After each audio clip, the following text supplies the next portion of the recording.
Welcome to my channel. I'm Sierra Janae, and yes, you read that correctly. I lost my mother, then I lost my father and my ex-husband on the same day.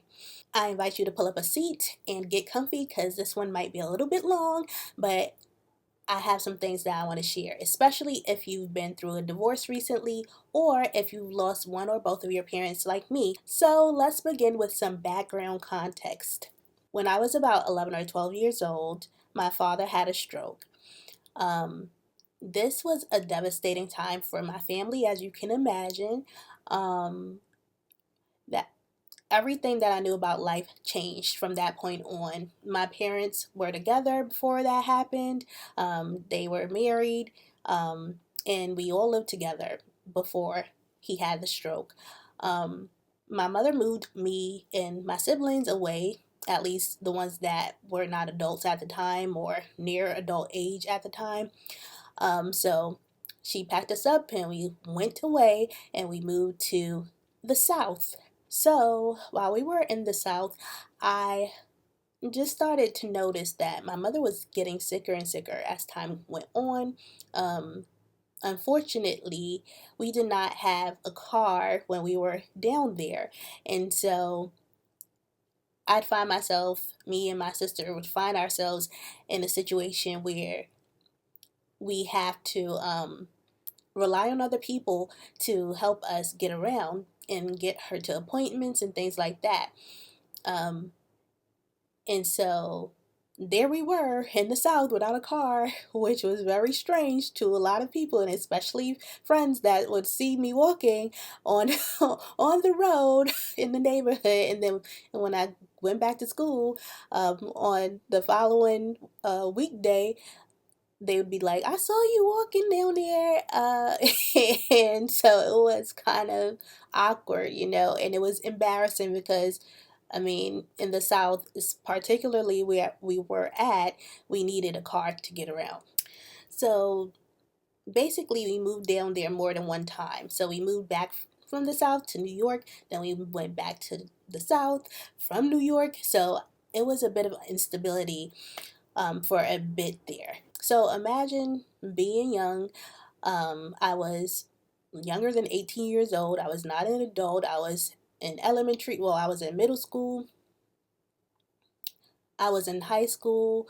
Right? Yeah, I was either in eighth or ninth grade when we ended up staying there the longer time, and at that time, I gained friends. I was starting to like it. When I first moved there, I hated it. Like, I just was like, I don't want to be down here, so I don't understand why are we down here. Like, I missed my friends from New York, and it was just really hard, the transition. But luckily, I started to like people, and I liked friends and things like that, and that helped get me through the time that I was down there. Things were hard at times growing up.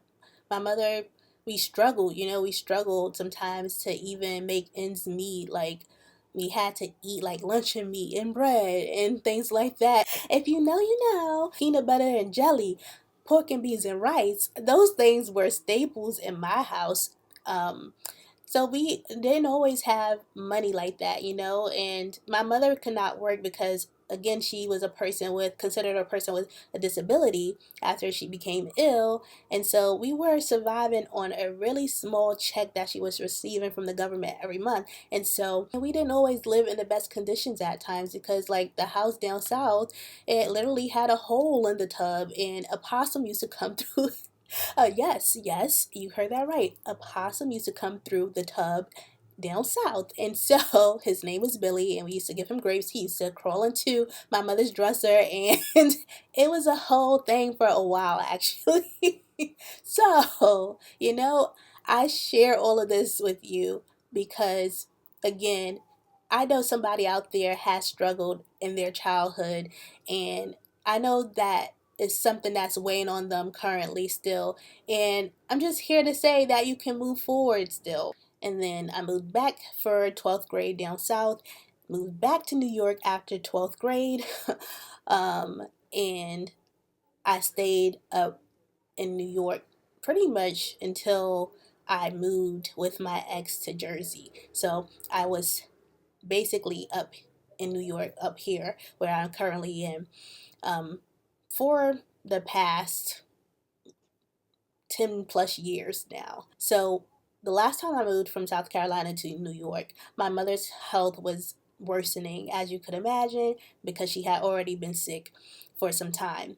And during that time, it was a lot of me having to advocate for her. Like, when the doctors finally told us that she had 1 year left to live, um, it was just like a hit, but it was something that did not sink in immediately because I was still pretty young. I was just around like 20, 21 years old at the time.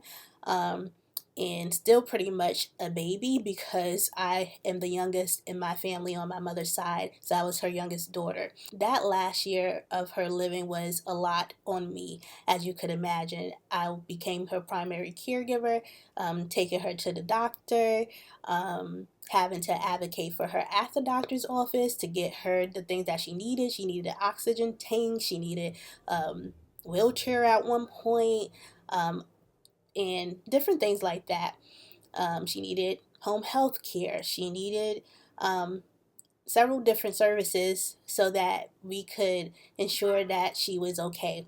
And as you know, she passed away in 2013, after battling that illness for a long time.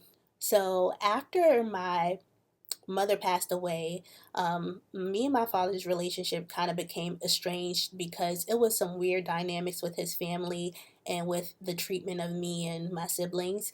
It was just weird. Like, um, we've been forced to stay outside and not go inside of the house when we would visit him and things like that.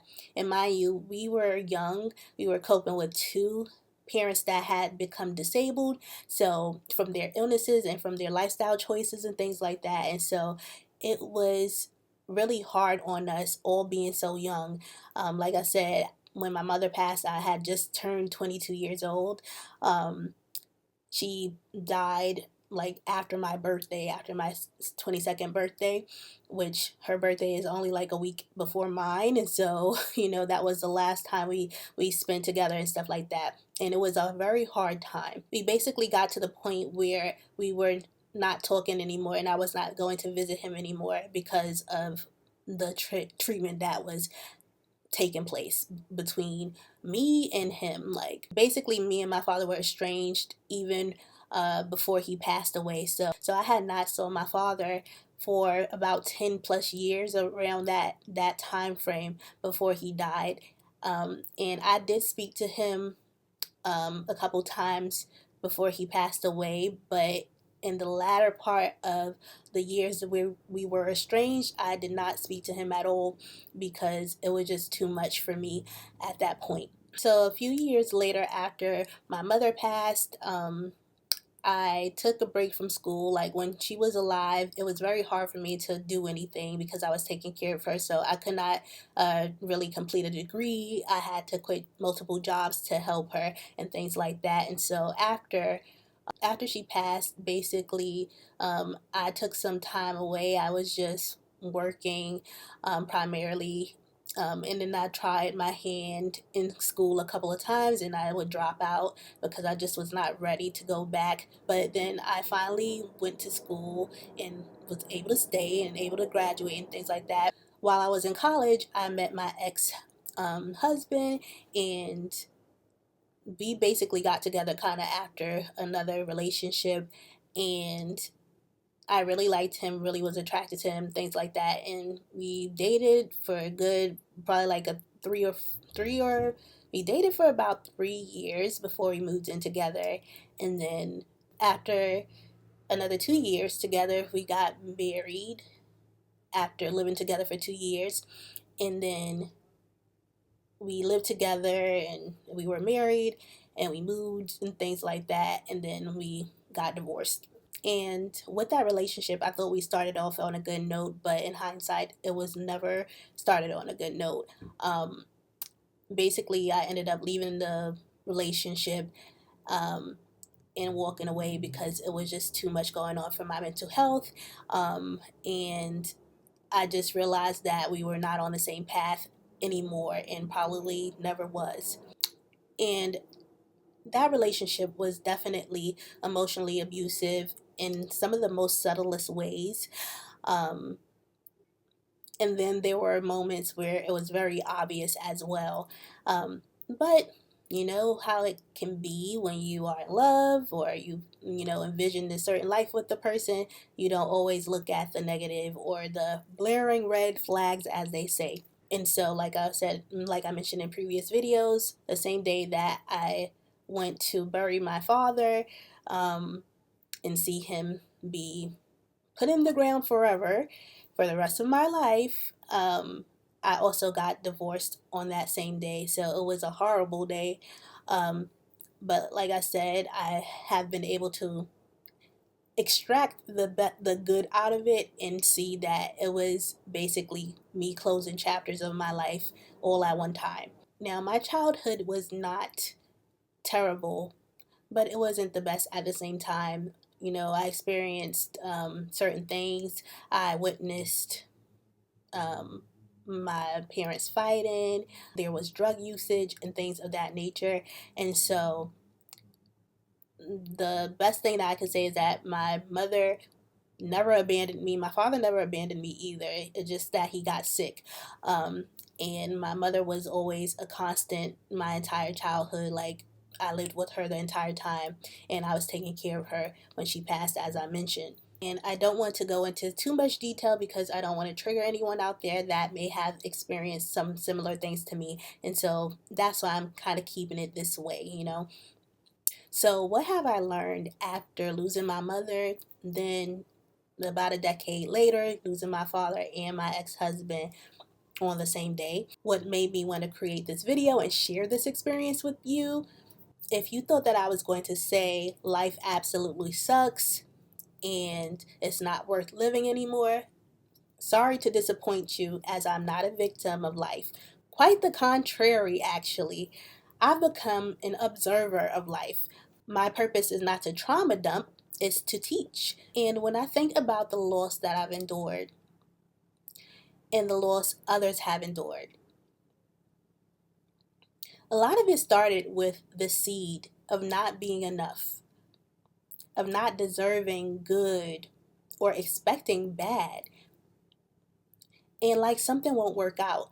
And when we start out with seeds like that, we expose ourselves to predatory behavior and even abusive behavior as well. Because he was in New York and he had a permanently debilitating stroke. And so he couldn't show up like I previously had known him to be able to do, because he was no longer as able-bodied. And so things got rough and things were really hard. So for 11th grade, moved back to New York. While I was in New York, um, I would go visit my father, who was living with his mother, and things like that.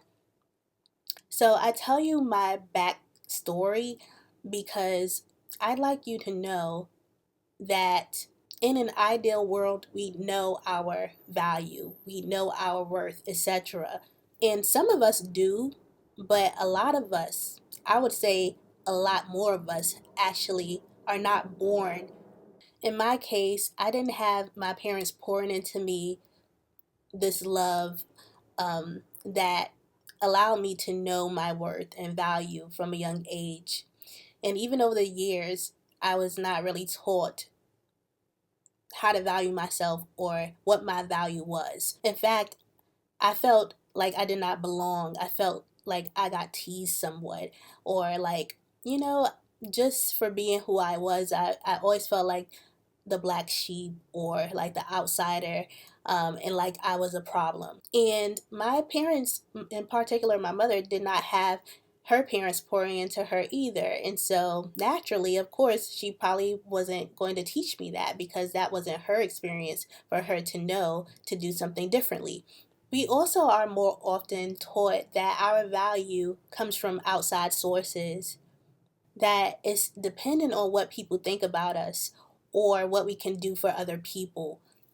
We are taught to seek outside validation instead of self acceptance and learning about our own value, honing our own value about ourselves. And what I've come to realize is that the perception of not being good enough actually is at the core of a lot of the suffering in our lives. Think about it. Perhaps if my mother thought that she was good enough, she would have chosen a better partner, one that did not abuse her, you know? And perhaps I could have done the same in choosing another partner that saw me the first time and heard me the first time and valued me and really cared about me in our marriage. So I share my background story of losing my mother, then my father, and my ex because we need to know more than ever right now that we are enough. We were enough the moment that we drew breath and was born into the world, because us feeling like we are enough, us knowing that we are enough and that we deserve good things in life, that actually keeps us safe and it helps us avoid suffering unnecessarily. Pain has become so common in our lives that we think that we must endure pain in order to be something or have a meaningful life, but that is not the case. We were not born to endure so much pain. We were not born to do things that we absolutely abhor and dislike. We were not born to suffer, have our backs literally aching every single day, standing on our feet for hours at a time at jobs that just take the soul out of us, honestly. We were not meant to do all of that. We were meant to thrive and to experience actual love, unconditional love, primarily from Source, primarily from our spiritual teams. Because guess what? Something else that I've learned is that with people, love is conditional, but with Source, love is unconditional. We are taught that people can love us unconditionally, and that's often not the case. It may depend on that relationship. What I had to ask myself when said that I wanted a divorce and I was serious about it was, could I keep on enduring the things that I was enduring because I needed to unconditionally love my ex? And I realized no, love does have conditions. And a lot of the time those conditions exist so that we can be safe and remain in a place where we are not experiencing harm. I want you to know that much of the struggle is actually avoidable. We have been taught that it's not. But when we believe we are enough, when we know who we are, when we have integrity, when we respect ourselves, when we have self love, us being enough becomes enough. So that's what I learned from all of these experiences that I've had. At least one of the most important things that I've learned from having my mother pass away, then my father, then my ex both being taken away. I used to have this nervous tick, and I still have it, but I've been honing it so that I don't do it as often, for example. And I realized that that is part of who I am. Like, I do laugh, like, after I speak sometimes. And some people have pointed out that it feels strange to them. But so the fuck what, honestly, like, that's how I am. And so just those little things that people have told us about ourselves that they want us to take away and change. Becoming enough starts with that. It starts with noticing those things and saying, this is who I am, and not being so willing to change it because somebody else sees it as an issue. And a lot of us are on this healing journey, this spiritual journey, and I honestly feel like a lot of it stems from this place of brokenness when we aren't broken. A lot of us have things to work on, and a lot of us have made mistakes or whatever the case may be. But that doesn't mean that we become permanently broken in some type of way. And so we also must be careful while we're on this journey and make sure that we're intentional about it. So if you made it to the end of this video, I want you to know that, darling, you are enough. You were always enough. And if you never heard that you are enough, please take it from me that you are enough. You are enough. You're beautiful. You have what it takes to do whatever you want to do. You don't have to suffer. You can change your life. You can go onto a different trajectory if you so want to do so. And you can do so at any moment. Any moment. Because you have power. And you are enough. So thank you so much for sticking it out with me and allowing me to share my story. I hope that it resonates with some of you out there. And if it does, please let me know in the comments below. Be sure to sign up for the newsletter in the description box below, as well as be sure to subscribe to my newsletter, which is linked in the description box below, as well as I will be creating a group for people who have lost both of their parents. Also, I will be opening myself up for coaching slots. And again, I specialize in coaching people who have to grieve or would like to grieve complicated relationships. And so please subscribe to my channel for more, because I have a lot of things I want to share. Please share this video with someone that may resonate with, like it, and I'll see you in the next one. Bye.